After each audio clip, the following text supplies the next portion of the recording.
damos la bienvenida a esta nueva entrevista de la serie Solasenea. Hoy contamos con la presencia de Carmen Duce, responsable del área de transporte de Ecologistas en Acción y coordinadora de la iniciativa Clean Cities, quien recientemente ha acudido a la COP26 de Glasgow, la conferencia por el clima de Glasgow, y quien participará el próximo martes 23 de noviembre en una nueva sesión del ciclo de conferencias sobre cambio climático Ágora K 2050 en el Museo San Telmo.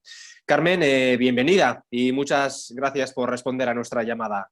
Muchas gracias a vosotras por la invitación. Muy bien, bueno, Carmen, cuéntanos antes de pues hacer la valoración de esta COP de Glasgow, tú personalmente, ¿con qué expectativas? ¿Qué expectativas tenías puestas en esta cumbre? ¿Con qué esperanza has acudido a Glasgow? Bueno, yo personalmente era la primera vez que acudía de manera oficial a una COP, a una cumbre del clima. Sí que compañeras y compañeros de Ecologistas en Acción han estado participando en otras cumbres, pero para mí ha sido la primera experiencia. Y bueno, luego entramos en la valoración. La verdad es que teniendo en cuenta que creo que la humanidad no hemos sido capaces hasta ahora de darnos un mecanismo mejor o un mecanismo menos malo para tomar acuerdos de manera internacional, que este tipo de conferencias multilaterales auspiciadas por Naciones Unidas, también reconozco que las expectativas, que tampoco esperaba una revolución dentro de la COP. Sí que me imaginaba que las discusiones iban a ser complejas, técnicamente hay cuestiones complicadas de poner en marcha, de operativizar, incluso del Acuerdo de París. Se venían arrastrando incluso cosas todavía del protocolo de Kioto que había que cerrar en esta cumbre. Entonces ya esperaba que iba a ser bastante complicado y que a pesar de todas las evidencias científicas que ya tenemos sobre la necesidad de dar un giro radical en nuestro modelo, para ser sincera, tampoco creía que iba a ser una cosa muy revolucionaria. Te he preguntado por las expectativas que tenías, no sé si preguntarte si se han cumplido las expectativas que tenías. Bueno, ha habido momentos, han sido 15 días muy intensos, la verdad. De hecho, la primera semana, que es la semana más técnica, en la que los cuerpos subsidiarios técnicos, el equipo de funcionarias y funcionarios de todos los países están discutiendo las partes científicas, técnicas y los mecanismos de implementación. El plenario final que se había previsto para el viernes ya se retrasó bastantes más horas de lo previsto. Ya con el primer día, con el plenario de apertura, cuando los países insistieron en incluir en la agenda más temas de los que la presidencia había previsto, ya podíamos intuir que se iban a alargar mucho las discusiones. La segunda semana, que es la parte más política dentro de la zona oficial, donde ya van, pues estuvo la ministra Teresa Rivera y los ministros y ministras de los negociadores de alto nivel de otros países, también se alargó más de un día y el acuerdo final fue in extremis y a última hora. Entonces, bueno, sí que hubo un momento durante la cumbre que pensamos que podía llegar a alcanzarse un acuerdo más ambicioso de lo que finalmente ha quedado. Las negociaciones de última hora y los bloqueos por evitar el phase out, la eliminación de los combustibles fósiles, al final se quedaron en un phase down, un cambio así que es, bueno, que es solo una palabra, pero que implica, en vez de ya plantearnos cómo eliminarlos, seguimos planteando cómo reducirlo. Entonces sí que ha sido un poco decepcionante ese final. Sí, una de las palabras que más se escuchan o más se lee en los medios de comunicación todavía hoy es precisamente la que acabas de pronunciar tú, ¿no? Decepción en relación a esta COP26 de Glasgow, sobre todo en lo que respecta al uso del carbón, ¿no? Que ahora se propone reducir su uso progresivamente en vez de eliminarlo, como pedían muchas voces. ¿Era algo previsible que esto ocurriera? Bueno, desde antes de la COP ya se planteaba que la postura fundamentalmente de India y China, que son muy dependientes del carbón ahora mismo, iba a ir en esa línea. yo desde dentro sí que, bueno, la sociedad civil desde fuera y los negociadores desde dentro de diferentes países se han hecho muchos esfuerzos hasta el último minuto para conseguir que se planteara ya la eliminación del carbón, pero no se ha conseguido. Entonces, bueno, yo creo que era algo previsible. Sí que en algún momento hubo esperanzas y hubo, bueno, pues sobre todo bastante presión, fundamentalmente desde los territorios más vulnerables, los países, los estados insulares que están sufriendo ya terriblemente las consecuencias del cambio climático, y también las comunidades indígenas y las organizaciones que están presentes en los territorios más afectados por el cambio climático han intentado presionar todo lo posible y explicar qué significa y lo que supone no dejar el carbón y bueno, el resto de combustibles fósiles bajo tierra, pero bueno, aún así no se ha conseguido. Ujú. Tampoco se ha acordado medidas concretas en cuanto a ayudas, subvenciones o financiación, ¿no?, a los países más pobres. Efectivamente, durante estas 2 semanas el tema de las pérdidas y los daños, el loss and damage, ha sido continuo.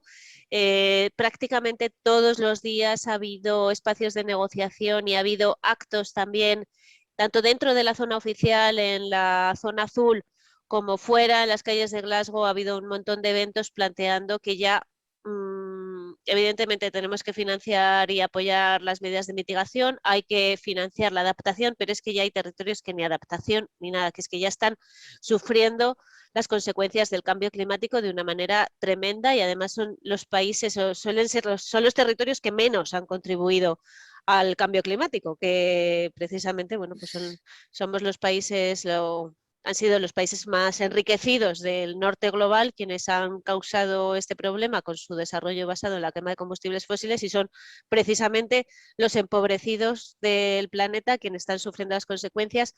Y esto igualmente, bueno, pues sí que ha habido algunos avances en cuanto a cómo operativizar la red de Santiago, qué mecanismo poner en marcha para gestionar este fondo que hay que poner en marcha de pérdidas y daños, pero hemos terminado la cumbre y no hay un acuerdo concreto de cómo, cuándo y quién va a aportar a este fondo.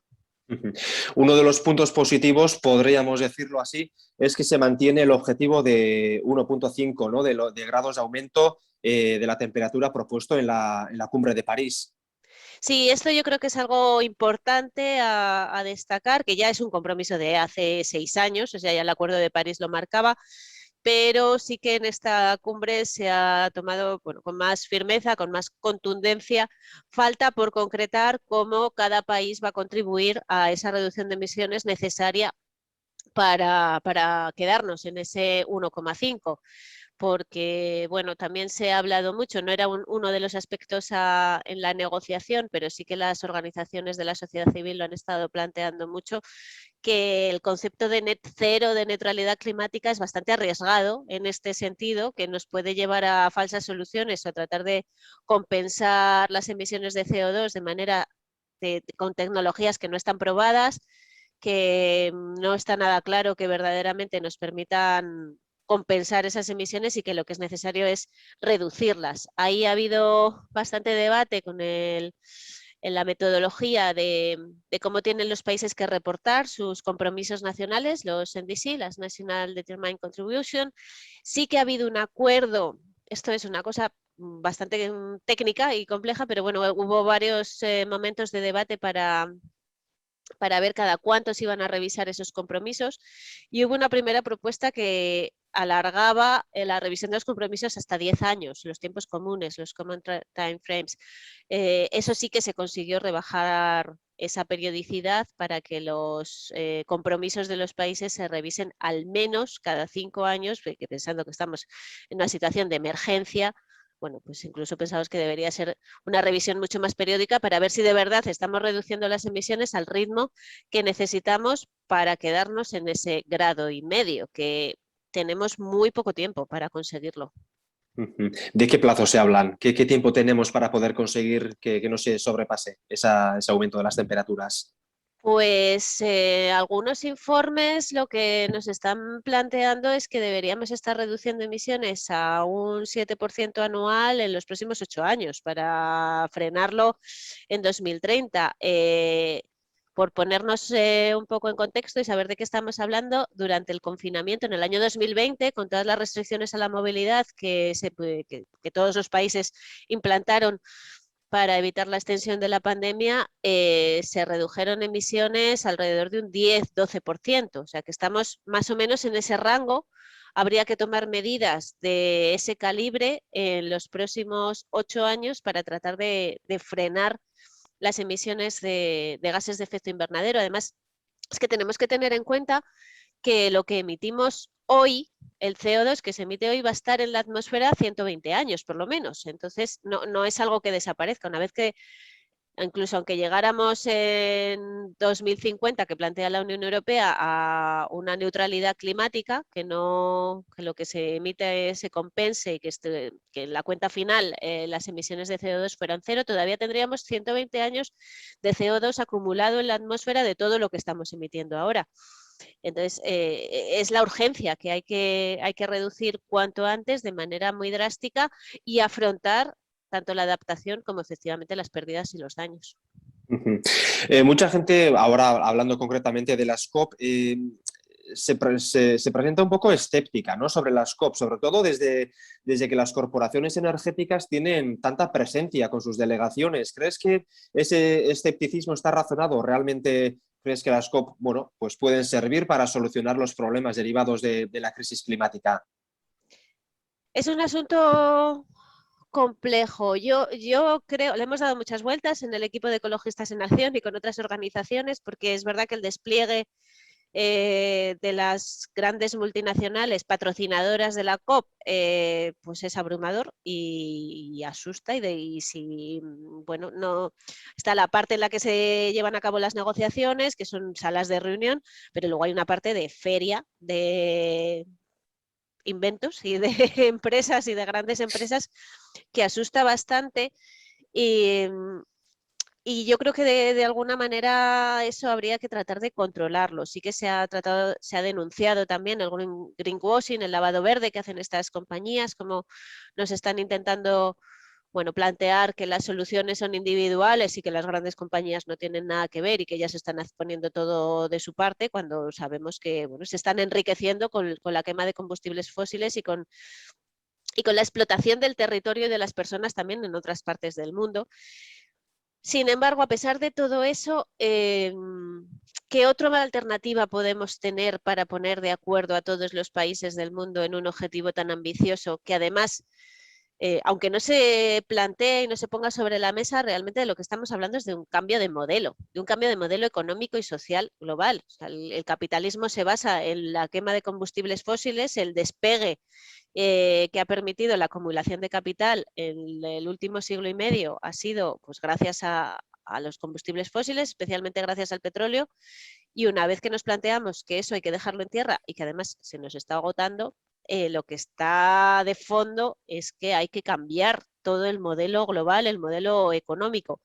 Entonces esto no se nos ocurre, a mí no se me ocurre otra manera de hacerlo que no suponga millones de muertos. O sea, que no sea una guerra o que no sea... ¿Cómo ponemos de acuerdo a tantos países sin tratando de limitar, o sea, de evitar las muertes lo más posible y la violencia? Entonces, bueno, que entiendo el escepticismo eh, y entiendo que se diga que esto para qué vale. Yo creo que hay que tratar de, bueno, de pensar si se nos ocurre otra alternativa, pero yo creo que en estos momentos no hemos sido capaces la humanidad de construir otra alternativa, que se trata de un reto enorme y que quizá, bueno, pues hay algunas cosas que se pueden ir planteando, ir tratando de presionar a los equipos nacionales, a los gobiernos nacionales, para que a su vez presionen a Naciones Unidas o al conjunto de la comunidad, pues eso, para tratar de limitar la presencia de las grandes empresas y su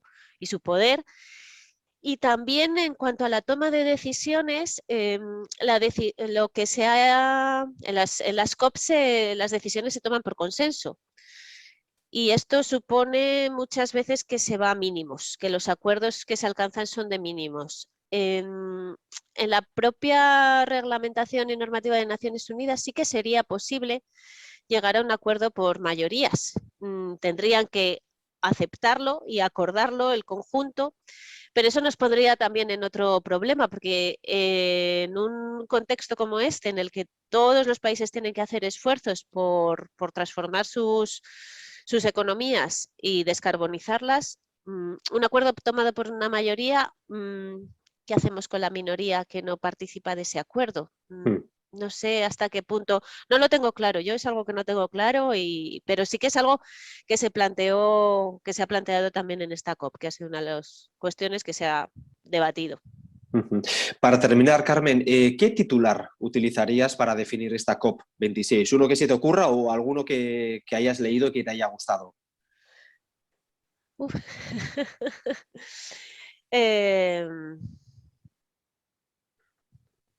Soy optimista recalcitrante, entonces yo creo que, bueno, habría que poner que son pequeños pasos, pero caminamos. Algo así. Muy bien, Carmen, pues lo dicho, muchas gracias por responder a nuestras preguntas. Nos vemos el próximo martes 23 de noviembre en esa charla que ofrecerás en el Museo San Telmo junto con Adolfo Uriarte del Departamento de Medio Ambiente del Gobierno Vasco, en una charla que estará dinamizada por Sara Acosta de la revista ambiental La Ballena Blanca. A partir de las 7:30, lo dicho, en el Museo San Telmo también se hará una emisión en directo por YouTube. Estamos deseosos de compartir estas y muchas más cosas contigo y con las personas que se acerquen a la conferencia. Muchísimas gracias, Carmen. Y lo Muchas dicho, hasta el gracias. próximo martes. Muchas gracias.